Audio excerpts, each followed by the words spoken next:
देखो ये तुम्हारे सामने एक क्वेश्चन है, इसका आंसर देने का कोशिश करो। Which of the following steps of inference state the reason for the establishment of proposition according to the classical Indian school of logic? देखो रीजन की बात कर रहा है, रीजन कारण, है ना। इस 5 ऑप्शंस में से आपको कौन कौन से ऑप्शंस कारण वाले लग रहे हैं? यहाँ पर वजह बताया जा रहा है, चैट बॉक्स में टाइप करके आंसर दो।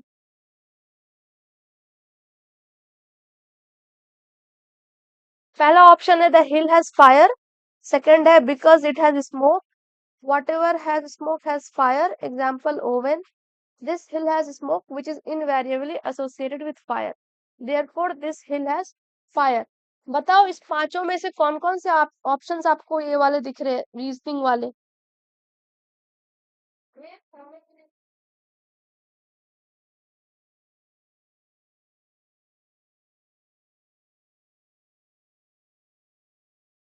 इसका करेक्ट आंसर सेकंड होगा,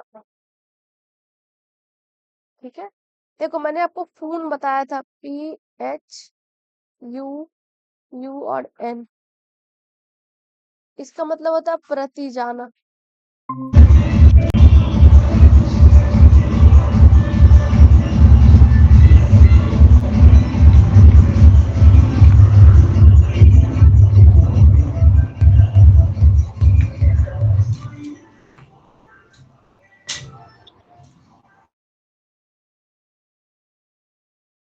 H का मतलब होगा हेतु, हेतु मतलब रीजन। यहाँ पर जो पहला U है इसका मतलब होता है उदाहरण, इसका मतलब है उपन्यास, और ये है निगमान मतलब कंक्लूजन। तो यहाँ पे आपको कारण कौन सा दिख रहा है? हेतु, मतलब ऑप्शन सिर्फ और सिर्फ बी करेक्ट है, मतलब third is the correct option, right. Next question देखो, which of the following are logically equivalent? कल मैंने आपको जो टेबल बताए थे उस टेबल को फॉलो करना है, पहला स्टेप है। और दूसरा स्टेप ये होगा कि ये नॉन वाले को आपको कन्वर्ट करना है, मैंने आपको ये दोनों कल सिखा रखा है, ये वाले नॉन को भी कन्वर्ट करना है। इसको आंसर करने की कोशिश करो।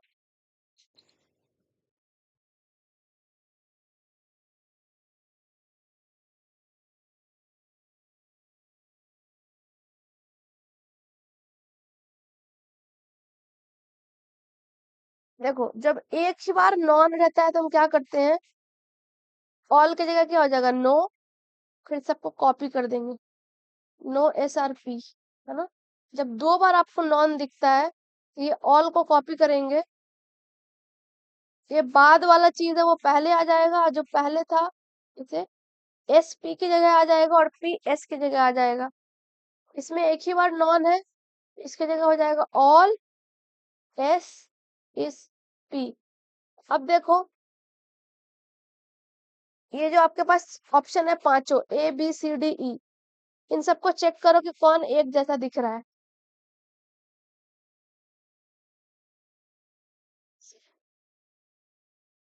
इसका क्या हो जाएगा, वेन डायग्राम ऐसे बनेगा, इसका ऐसा बनेगा, है ना, इसका भी ऐसा बनेगा, इसका बन जाएगा इस तरह से, और इसका भी बन जाएगा इस तरह से। अब आप बताओ कौन कौन मैच खा रहा है यहाँ पर?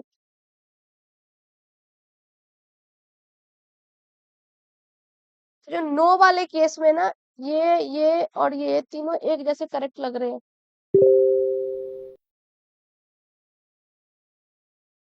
ठीक है। तो करेक्ट ऑप्शन इज 2, इस तरीके से। क्योंकि देखो जब आप नो SSP करते हो, तो जब आप इस चीज का इमीडिएट इन्फरेंस करोगे तो ये बन जाएगा नो P इज S, और दोनों करेक्ट है। कोई भी SP नहीं है तो कोई भी PS नहीं है, तो दोनों करेक्ट है। इसलिए ऑप्शन A, B और C तीनों लॉजिकली क्या है, इक्विवेलेंट है, समकक्ष है तार्किक रूप से एक दूसरे के लिए। नेक्स्ट क्वेश्चन देखो, all communists are revolutionist, all anarchists are revolutionist, therefore all anarchists are revolutionist। ये 4 फैलेसी है, इसमें से आपको आइडेंटिफाई करना है कि इसमें से कौन सी फैलेसी हुई है। तो इसको बनाने के स्टेप्स हैं, मैं आपको टेबल सिखाती हूँ इसके लिए अलग से। जहां पर भी आपको इस तरह के ऑप्शंस दिखे क्वेश्चंस में, इस ऑप्शंस को डील करने के लिए आपको टेबल बनाना होता है। सबसे पहले क्या करना है, हमें ये आइडेंटिफाई करना है कि ये कौन सी कैटेगोरिकल प्रोपोजिशन है। ये ऑल मतलब ए हो गया, ये दूसरा भी ए है, ये तीसरा भी ए है ना। तो क्या होगा, ए ए और ए, ये एक बनेगा। इसमें क्या है, यस यस और यस, सब पॉजिटिव में है। ठीक, अब देखो एग्जिस्टेंशियल फैलेसी कब होता है, जब आपके पास सम इस तरह का रहेगा और लास्ट में आपका ऑल आ जाएगा, तब होता है एग्जिस्टेंशियल फैलेसी।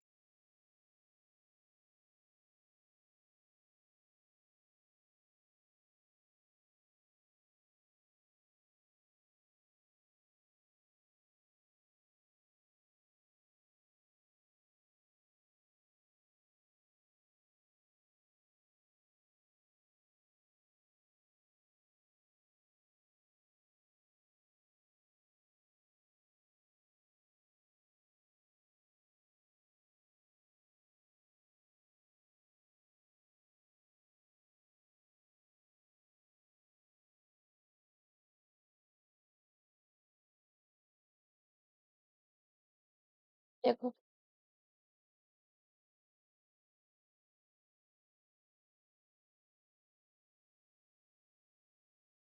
ओके, मैंने उल्टा बता दिया आपको, ये होगा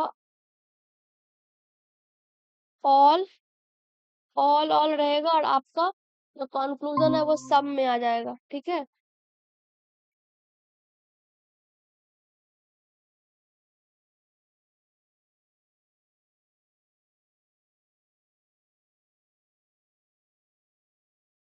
एग्जिस्टेंशियल फैलेसी ये होता है ऑल ऑल सम।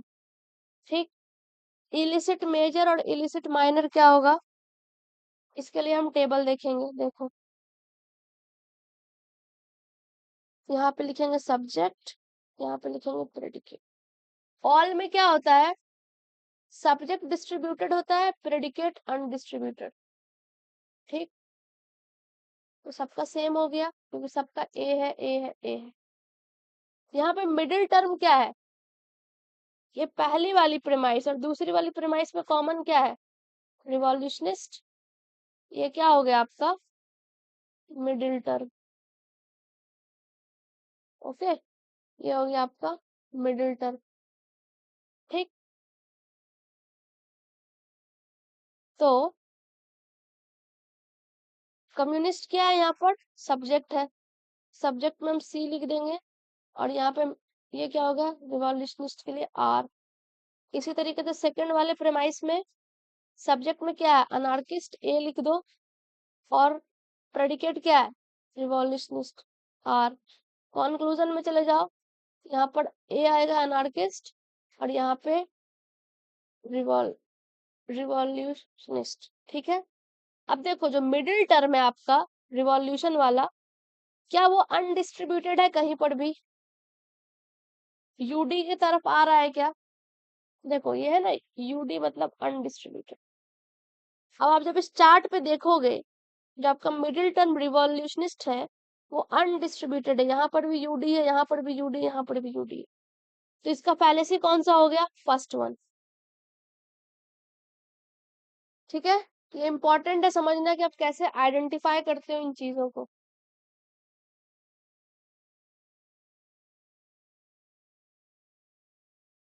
नेक्स्ट क्वेश्चन देखो, which of the following statements are subcontraries. सब कॉन्ट्रेडीज किसमें होता है, ए है, ई है, आई है और ओ है। सब कॉन्ट्रेडीज बनता है आई और ओ के बीच में। ओके, अब आपको आइडेंटिफाई करना है इसमें से कौन सा आई और ओ है। ये तो ए हो गया, ये ई हो गया, ये आई है या तो नॉट होगा, ये ओ है। तो सब कॉन्ट्रेडिक्ट किस में बनता है, आई और ओ के बीच में। ये रहा आई, ये रहा ओ, करेक्ट ऑप्शन क्या हो गया, fourth. Very easy. Next question, अगर स्नेहा टैम्पर करती है examination script then she is guilty of a crime. देखो इसको बनाने का क्या तरीका होता है, ये पहला वाले को हम ए लिख देते हैं, दूसरा वाले को हम बी लिख देते हैं, ठीक। अब नेक्स्ट वाले में जब जाएंगे, टैम्पर्ड, यहाँ पर टैम्पर्ड क्या था, ए था, इसका ये वाला क्या हो गया, ए हो गया। अब गिल्टी ऑफ क्राइम क्या है, बी है, यहाँ पर भी क्या हो गया, बी हो गया। तो देखो कैसा बन रहा है, ए बी, ठीक। फिर उसके बाद क्या है, नो ए क्योंकि निगेटिव आ रहा है, निगेटिव आ रहा है, नो बी, ठीक। अब यहाँ पर आपको बताना है कि कौन सी फैलेसी कमिट हो गई है, हमने ये आपको पढ़ा रखा है पहले भी। तो देखो एंटीसीडेंट मतलब जो पहले की चीजें होती हैं, जो पहले है, तो ए यहाँ पर पहले आ गया। कॉन्सिक्वेंट मतलब बाद में, यहाँ पर बाद में कौन है, बी है। अब देखो क्या हो रहा है, डायरेक्शन ए बी था, फिर एन ए हुआ,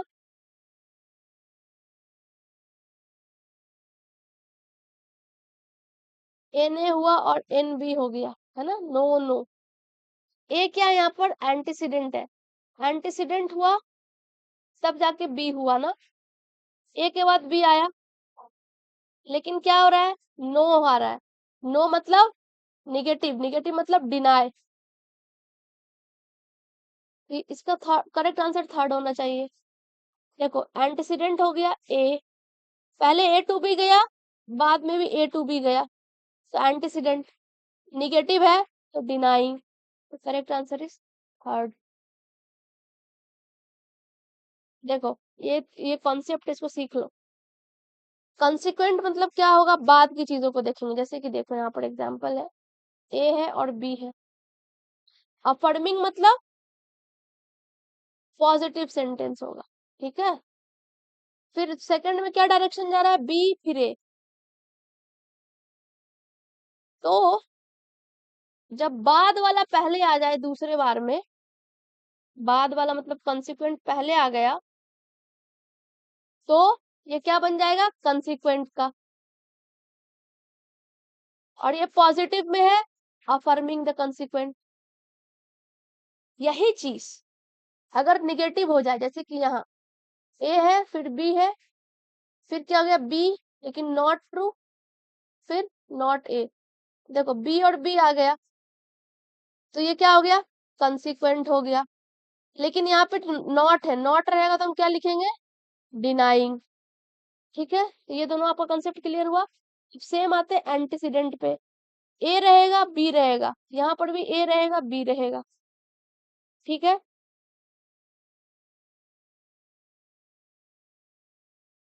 ओके। अब आप देखो पहले ए था, यहाँ पर भी ए है, तो ये क्या हो गया, एंटीसीडेंट। यहाँ पर कहीं पर भी नो नहीं दिख रहा है आपको, तो ये क्या हो गया, अफर्मिंग। ठीक इसी तरीके से ए है बी है, फिर नो ए नो बी, यहाँ भी ए यहाँ भी ए, तो ये क्या हो गया, एंटीसीडेंट हो गया। अब यहाँ पे नॉट दिख रहा है तो आपको क्या दिख रहा है, डिनाइंग।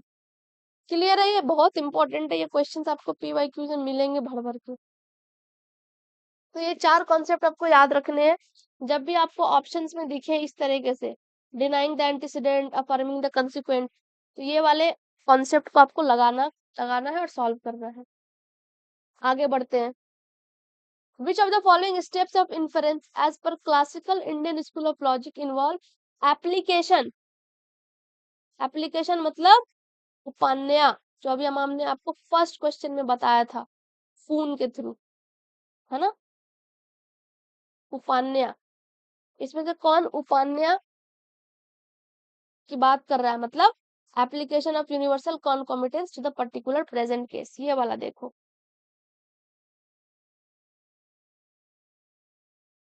ये है उपान्या, जो डी ऑप्शन था ना यहाँ पे, ये उपान्या है।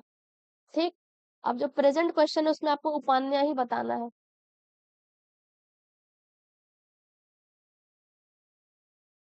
Socrates is मॉर्टल because he is a man, ये पी हो गया, बिकॉज है तो हेतु एच हो गया, ये उदाहरण हो गया, और ये उपान्या हो गया, और ये निगमान हो गया। Correct answer is D. Very easy but important. Next question है, all things are non eternal because they are knowable. अच्छा, ये वाला जब हम हेत्वाभास करेंगे तब एमसीक्यू करेंगे, इसको अभी स्किप कर दो। चलो ये करते हैं। एरिस्टोटेलियन सिलोजिज्म हैज 3 टर्म्स, न्याय सिलोजिज्म हैज 5 टर्म्स। क्या हुआ करेक्ट इनमें से, अब क्या गलत है?